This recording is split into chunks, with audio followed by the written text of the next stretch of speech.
स्वागत है आप सभी का आपके अपने परिवार टीचर्स अड्डा 24/7 पर। मेरा नाम निधि अरोड़ा है। सीटेट एग्जाम तो खत्म हो गया है, लेकिन उसकी रणनीति आज भी वैलिड है, आज भी रिलेटेबल है, आज भी रेलेवेंट है, क्योंकि 2011 से same format, same pattern, same रणनीति से चलता हुआ ये एग्जाम आज भी स्टूडेंट्स को एक एलिजिबिलिटी देता है, एक पात्रता देता है, जिससे कि वो आगे शिक्षक बन सके और शिक्षक भर्तियों की तैयारी कर सके। तो इसीलिए सीटेट जुलाई में जितने भी अभ्यर्थी तैयारी करेंगे, सीटेट जुलाई के लिए लड़ेंगे, मैं जानना चाहती हूँ आज अपनी जुबानी नहीं, आज एक ऐसे शख्स के साथ कहानी जिनके सीटेट पेपर में 126 यानी कि 126 नंबर आए हैं। बहुत ही बेहतरीन नंबर के साथ और बहुत ही बेहतरीन अचीवमेंट के साथ मैं स्वागत करना चाहूंगी हमारे अपने प्यारे स्टूडेंट अमन प्रभात का। स्वागत है आपका अमन, बहुत बहुत शुक्रिया हमारे साथ जुड़ने के लिए। गुड इवनिंग मैम, नमस्कार एंड जोहार। बहुत अच्छा लगा कि आपने मुझे इनवाइट किया और मुझे ये अपॉर्चुनिटी दी कि मैं अपने एक्सपीरियंसेस को बाकी लोगों के साथ शेयर कर सकूं। तो बहुत बहुत थैंक यू मैम।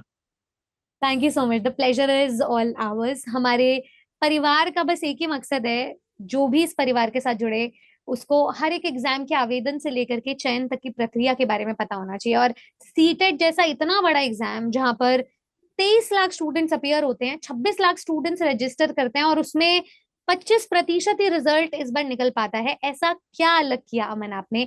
मैं आपसे जानना चाहूंगी।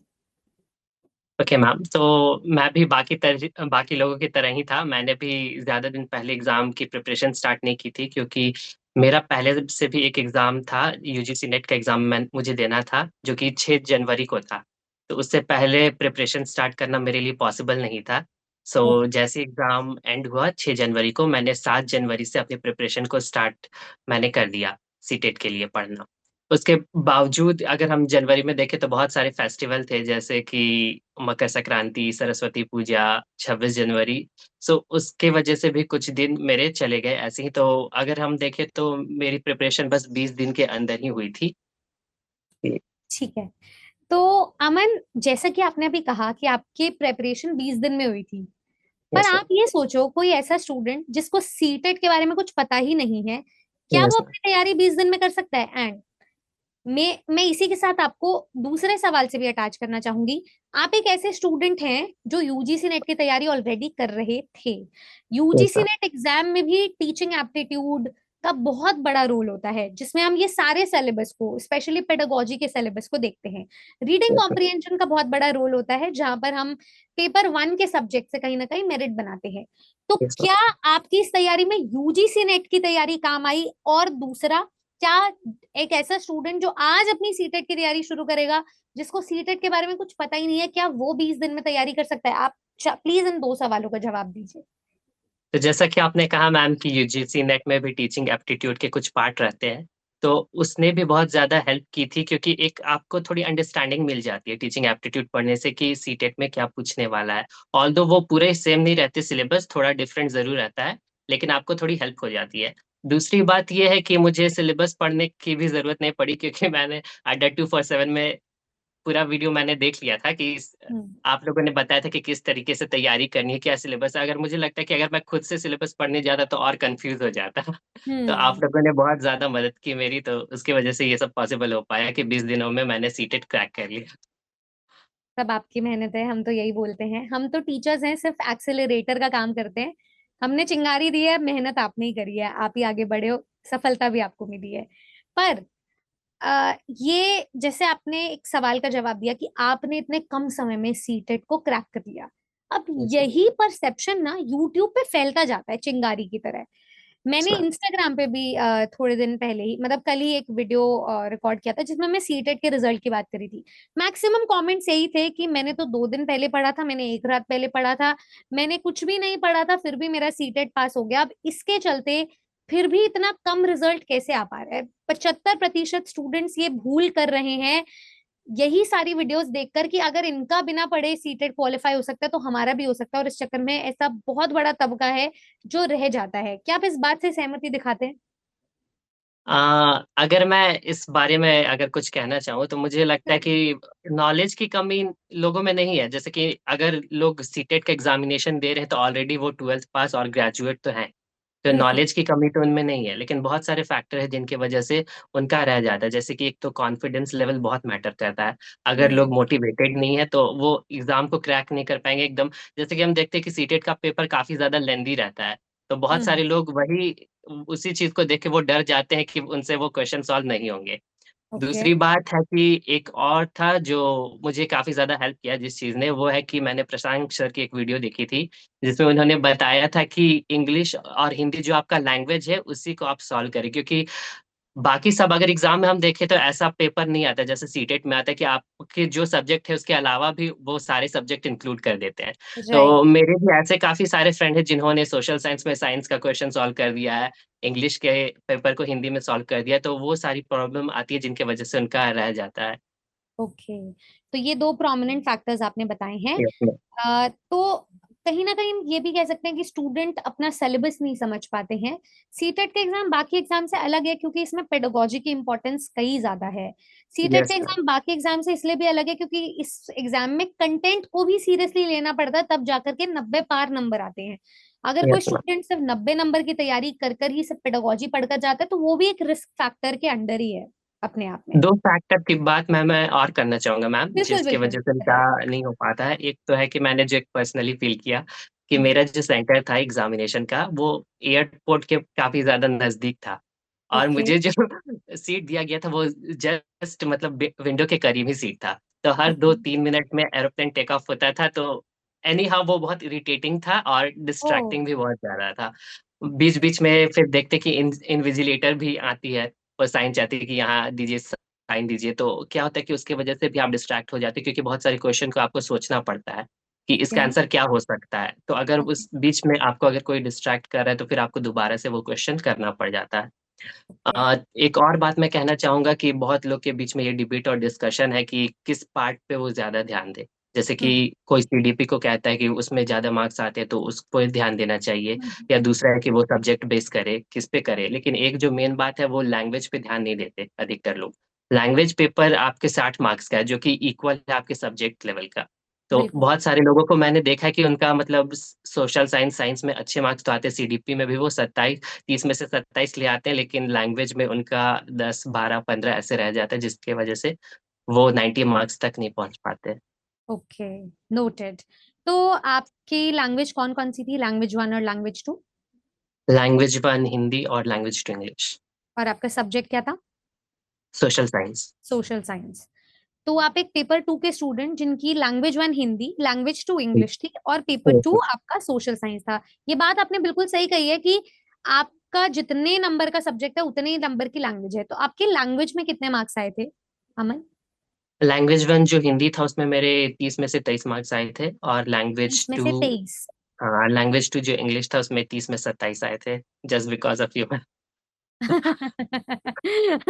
So sweet of you. ठीक है। तो आपकी जो मैक्सिमम वेटेज है वो लैंग्वेज से बन गई होगी, और आपके सोशल साइंस में कितने मार्क्स आए थे 60 में से? सोशल साइंस में 49, 60 में 49, 1 49 मार्क्स तो रह मार्क्स। गया, नहीं तो 50। अच्छा। चलो बहुत बढ़िया, तो आपके यहाँ 11 नंबर कट गए थे, और वहां पर यस। भी लमसम उतने ही बने हैं आपके नंबर। दस हुँ। ग्यारह उधर ही कटे हैं लैंग्वेज में। हाँ, तो सीडीपी में भी वो 30 में से 27 आए थे। बहुत बढ़िया, बहुत बढ़िया। देखो, 126 नंबर वाला ना अपने आप में एक हुँ, अलग सोच रखता है, हम सबका यस ये मैम। मानना है। चाहे उसने लास्ट मिनट पढ़ा हो, वो पहले से कहीं कहीं पढ़ता आ रहा था, उसकी मेहनत रजिस्टर हुई है, आपको यस पढ़ने की हैबिट थी, जो बहुत सारे मैम। स्टूडेंट्स को नहीं होती है। जो सीटेट की हुँ, पढ़ाई आज से करेंगे, एक तो उन्हें सिलेबस वैसे ही आसान लगता है, दूसरा वो हुँ, ओवर कॉन्फिडेंस से भरे हुए हैं, तीसरा उन्हें यस। लगता है जब पढ़ने की जरूरत ही नहीं है तो उनकी हुँ, पढ़ने की हैबिट भी नहीं बिल्ड होती है। तो यस ना मैम। तो वो यूट्यूब में क्लास देखते हैं, ना वो कोई बैच में क्लास देखते हैं, तो कहीं के भी नहीं रह जाते हैं। I think yes. यही ओवर कॉन्फिडेंस ही उनको ले डूबता है। आपका क्या कहना है? हाँ, मैं इस बात पे एग्री करता हूँ। बहुत लोग क्या होता है कि एक वो जैसे कि बहुत लोग सोचते हैं कि वो यूट्यूब से प्रिपेयर करें। हम्म। पर जब वो किसी टीचर से पढ़ते हैं तो वो उसमें भी पैनिक करते रहते हैं कि मेरा होगा, नहीं होगा, तो वो फिर दूसरे चैनल पे जाते हैं, फिर तीसरे चैनल पे जाते हैं। इसकी वजह से उनके दिमाग में खिचड़ी बन जाती है। जिसकी बिल्कुल वजह सही। से हाँ, एक क्लैरिटी माइंड में नहीं आ पाती कि वो तैयारी कैसे करें। अगर आप किसी भी टीचर से पढ़ रहे हैं, तो आपको ये मानना पड़ेगा कि अगर आपको इस सब्जेक्ट के बारे में ज्ञान नहीं है, तो आप टीचर पे पूरी-पूरी मतलब पूरे तरीके से आप सरेंडर कर दें अपने टीचर को, कि क्या बात अगर वो पढ़ा रही है, तो उनके पास एक्सपीरियंस है, तभी वो बता रही है कि क्या करना है, क्या नहीं करना है। जैसे मैंने अगर यूजीसी नेट की भी तैयारी की है, तो मैंने देखा है कि वो टीचर्स को बोलते हैं कि ये कंटेंट क्यों पढ़ाया जा रहा है, हमारे सिलेबस में तो ये है, तो फिर टीचर हुँ, बताते हैं कि इसी से क्वेश्चन आएँगे। भले ही सिलेबस कितना भी हो। तो आपको टीचर पे हुँ। भरोसा सबसे पहले करना है, अगर आप टीचर पे भरोसा नहीं करेंगे तो आपका कुछ नहीं होने वाला है। हुँ। हुँ। ठीक है, आप ही के क्वेश्चन से एक और सवाल मेरे ज़हन में आता है, व्हाट मेक्स यू ट्रस्ट अडा 24/7? आपको अडा 24/7 के साथ ट्रस्ट कैसे बिल्ड हुआ? टीचर्स के साथ क्या कनेक्ट महसूस हुआ और आपको कैसे क्यों, कब, किस पॉइंट पे लगा कि इन टीचर पर आपको भरोसा करना चाहिए? सो मेरा जो कनेक्शन है अड्डा 247 से वो 2 साल पहले स्टार्ट हो गया था, जब मैं यूजीसी नेट की प्रिपरेशन कर रहा था। तो उसी टाइम से मैंने बहुत सारे मैंने पहले अड्डा 247 का नाम नहीं सुना था, क्योंकि मैंने हुँ, कभी भी इसका प्रमोशन नहीं देखा है हुँ, आस-पास। तो मैंने हुँ, जस्ट यूट्यूब पे सर्च किया अपने पॉलिटिकल साइंस सब्जेक्ट को, तो अड्डा 247 का भी आया कंटेंट, तो मैंने देखा तो मुझे बहुत अच्छा लगा। फिर मैंने देखा कि प्राइस बहुत ही लो है अड्डा हुँ। 247 का, तो मुझे फिर एक शक होने लगा कि इतना अच्छा कंटेंट इतने कम प्राइस में कैसे मिल सकता है? तो फिर कैसे भी मैंने फिर चैनल सब्सक्राइब किया, उसको यूजीसी नेट के लिए मैंने सब्सक्रिप्शन भी लिया था, तो वो मुझे अच्छा हुँ, लगा। फिर लास्ट ईयर ही मेरा नेट क्लियर हो गया था।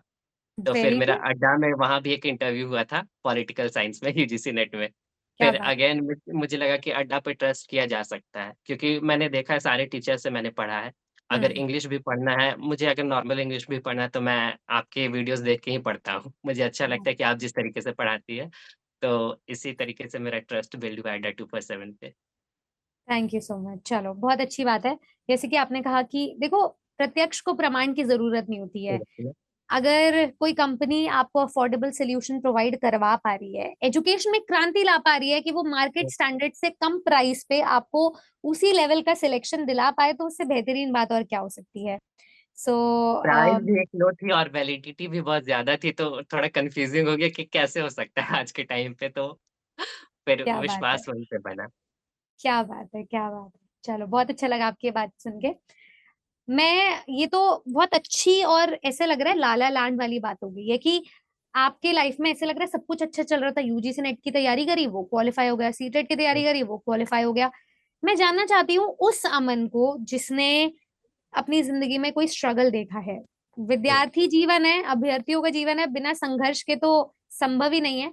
तो हुँ। कभी ऐसा समय आया था जब आपको लगा कि गिव अप कर देना चाहिए, अब और नहीं हो पाएगा, प्लान चेंज कर देना चाहिए, ऐसा कुछ कभी लगा इस जर्नी में?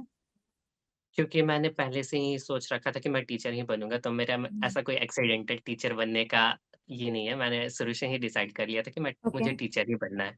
हुँ, तो हुँ, जब मैं यूजीसी नेट की प्रिपरेशन कर रहा था, तो जब मैंने अपना फर्स्ट अटेम्प्ट दिया था, हुँ, तो उसमें क्या हुआ कि मैं अपने जो कुछ डॉक्यूमेंट्स हैं, वो ले जाना मैं भूल गया था।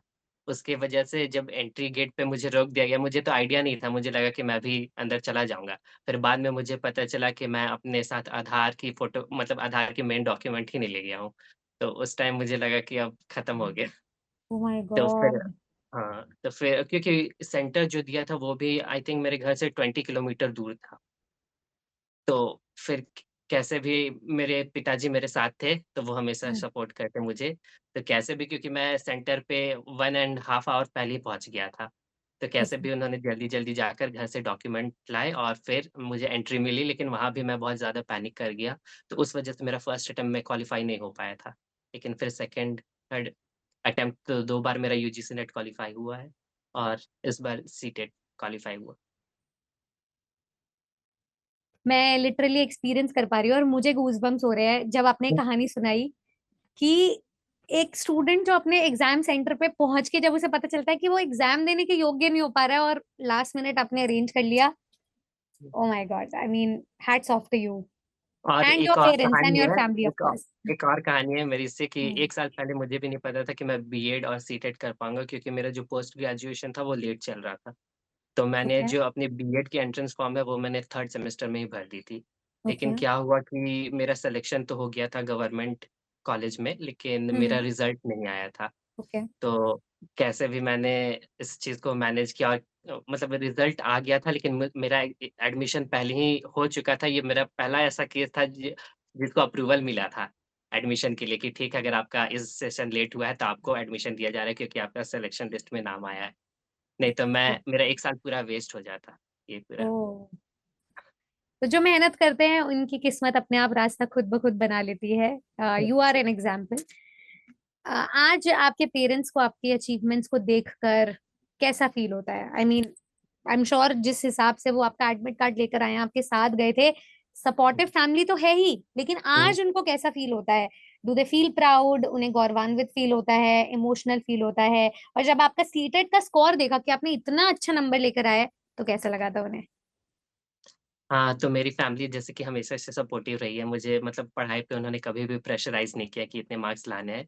अगर मैं एग्ज़ाम भी जाता हूँ तो वो कहते हैं कि जस्ट एग्ज़ाम दे के तुम आ जाओ, रिज़ल्ट क्या होगा वो बाद में देखा जाएगा। क्या ये बात है! सीटेट का भी एग्ज़ाम फॉर्म मैंने भरा था तो मैंने कहा था कि मेरे पास तो प्रिपरेशन का टाइम ही नहीं था, क्योंकि मुझे सीटेट के बारे में पता नहीं था। तो मुझे लगा कि 1 महीने में क्या ही मेरा हो पाएगा हम्म। क्वालीफाई। हम्म। तो मेरी माँ ने कहा कि एग्ज़ाम दे के आ जाओ, क्वालीफाई हो चाहे ना हो, एक एक्सपीरियंस मिल जाएगा कि एग्ज़ाम होता कैसे है। हम्म। तो फिर मैंने एग्ज़ाम दिया और फिर क्वालीफाई हो गया मेरा। तो चलो, बहुत तो बढ़िया। They are very happy. I am glad, we all are glad. And अभी जब मेरी आपसे बात हो रही थी तो आपने इस बीच ये भी बताया था कि कल आपको अपने कॉलेज में भी बुलाया गया था फेलिसिटेशंस के लिए। और आप क्या अपनी फैमिली के साथ गए थे? नहीं, अपनी फैमिली के साथ नहीं, लेकिन जितने भी सारे मेरे कॉलेज में जितने भी स्टूडेंट्स थे, तो हम्म। मैंने क्या किया था कि वो लोग कन्फ्यूज़ थे कि वो लोग फर्स्ट ईयर में तो वो लोग एग्ज़ाम दे सकते हैं कि नहीं दे सकते हैं। सीटेट का? तो क्या हुआ कि मैंने प्रशांत सर की वीडियो का क्लिप अपने कॉलेज ग्रुप में डाल दिया कि फर्स्ट ईयर में अगर आपने एडमिशन भी लिया है, तो आप हाँ। एलिजिबल हैं। और मैं सारे वो भी पैनिक थे कि 1 महीने में कैसे प्रिपरेशन होगा, तो मैंने हम्म। सारे अड्डा 247 की लिंक भेज दिए ग्रुप में, सारे क्या सब्जेक्ट के बात है! कि लास्ट मिनट में सीडीपी की मैराथन हो, चाहे लैंग्वेज की मैराथन हो, चाहे सोशल साइंस, साइंस की सबकी लिंक मैंने भेज दी थी। और मतलब 100% मेरे कॉलेज का रिज़ल्ट रहा था। जितनों ने भरा सबका 100%? क्वालीफाई। Yes ma'am. वाह, तो सबको फेलिसिटेट किया गया था, सम्मानित किया गया था कल? Yes ma'am. चलो, यस आपका मैम। पूरा ग्रुप गया होगा, आई एम श्योर आप सभी स्टूडेंट्स को बहुत प्राउड फील हो रहा होगा कि एक ग्रुप, एक गैंग, एक क्लैन के सारे लोग सिलेक्ट हो गए हैं। Yes ma'am. बहुत बढ़िया। अब आगे क्या इन्विजन करते हैं आप अपने लिए? आप यूजीसी नेट क्वालिफाइड हैं, आपका सीटेट क्वालिफाइड है, आगे आप कौन सी टीचिंग जॉब्स को टारगेट करना चाहते हैं? मैं मेनली टीचर बनना चाहता हूँ, अगर झारखंड, बिहार और यूपी के जो भी टीचिंग हो, और अगर मध्य प्रदेश की भी हो तो यहाँ पर मैं टीचिंग फॉर्म भरना चाहूँगा और इसके लिए प्रिपेयर करना चाहूँगा। और एक है डी ट्रिपल एस बी, उसके लिए भी मैं प्रिपेयर करना चाहूँगा। और अभी एमपी एमपी असिस्टेंट प्रोफ़ेसर की भर्ती आने वाली है, तो मैं उसमें भी फॉर्म भरूँगा। तो असिस्टेंट प्रोफ़ेसर और टीचर यही मैंने सेलेक्ट कर रखा है कि यही दोनों में से, लेकिन ज़्यादा तो टीचिंग प्रोफ़ेशन में ही है। क्या बात है, क्या बात है! देखो, एक बात अमन प्रभात में बहुत अलग है, जो मैं सभी इस वीडियो को देखने वाले व्यूअर्स को बताना चाहूंगी कि अमन प्रभात का गोल क्लियर है कि उन्हें टीचर, असिस्टेंट प्रोफेसर, टीचिंग और एजुकेशन लाइन में जाना है। दूसरा, उस गोल के पीछे उन्होंने कभी ये नहीं बोला कि मुझे सिर्फ यही टीचर लगना है। मैं अक्सर अपने स्टूडेंट्स से पूछती हूँ कि क्या प्लान है नेक्स्ट, कहाँ टीचर बनना है, तो वो बोल देते हैं केवी में जाना है या डी ट्रिपल एस बी में जाना है। आपने इतने सारे गोल्स अभी अपने सेट किए हुए हैं कि आप एमपी, झारखंड, यूपी, बिहार, इसमें कोई भी स्टेट लेवल वैकेंसी आएगी आप उसके टीचर या असिस्टेंट प्रोफेसर लगना चाहते हैं, और या फिर दिल्ली में डी ट्रिपल एस बी। इसका मतलब यही है कि टीचर बनना इम्पोर्टेंट है। जब आपके पास जो भी नियरिंग वैकेंसी आपको मिल रही हो, आप उसे ग्रैब करें। उसके बाद आपके ड्रीम स्कूल क्या है, वो नौकरी के लिए लाइफ, पूरी लाइफ बची हुई है, आप उसको ग्रैब कर सकते हैं कभी भी, क्योंकि आपके पास उतनी एडिक्वेट नॉलेज हो गई है उसकी तैयारी की। So this is a very great thought that you kept with in your self कि आपको टीचर लगना है। अब वो आप कैसे भी लगोगे, जो भी आपको भर्ती मिलेगी नजदीक, आप उसमें अप्लाई करोगे और आप जल्द से जल्द बनोगे टीचर। इस बात की सिर्फ कामना ही नहीं है, विश्वास है, अटूट विश्वास है हमें। Thank you so much ma'am. तो अमन प्रभात, मुझे तो बहुत अच्छा लगा आपकी इस जर्नी को जान के, and I wish you all the very best for your future endeavours. मैं बस ईश्वर से यही कामना करूंगी कि आप जो भी फ्यूचर में बनना चाहते हैं, जो भी हासिल करना चाहते हैं, आपको वो सब मिले, क्योंकि मेहनत आपके साथ है, किस्मत अपने आप आपका साथ दे देगी। आप कुछ कहना चाहेंगे? फर्स्ट ऑफ ऑल मैं तो आपको बहुत ज़्यादा थैंक यू कहना चाहूँगा कि आपने ये काइंड वर्ड्स मेरे बारे में कहे। और दूसरी बात ये है कि स्टूडेंट अपने आप में कुछ नहीं है, अगर टीचर ना रहे, अगर सही गाइडेंस ना रहे स्टूडेंट के, तो वो कुछ भी नहीं है। अगर मैं ही चाहूँ अगर टीचर बनना या प्रोफ़ेसर बनना, तो मुझे एक गाइडेंस की ज़रूरत है, जो मुझसे ज़्यादा एक्सपीरियंस हो, ज़्यादा काबिल हो। तो मैंने ये ट्रस्ट अड्डा 247 में दिखाया और रिज़ल्ट भी सब देख सकते हैं, तो मैं थैंक यू बोलना चाहूँगा अगेन।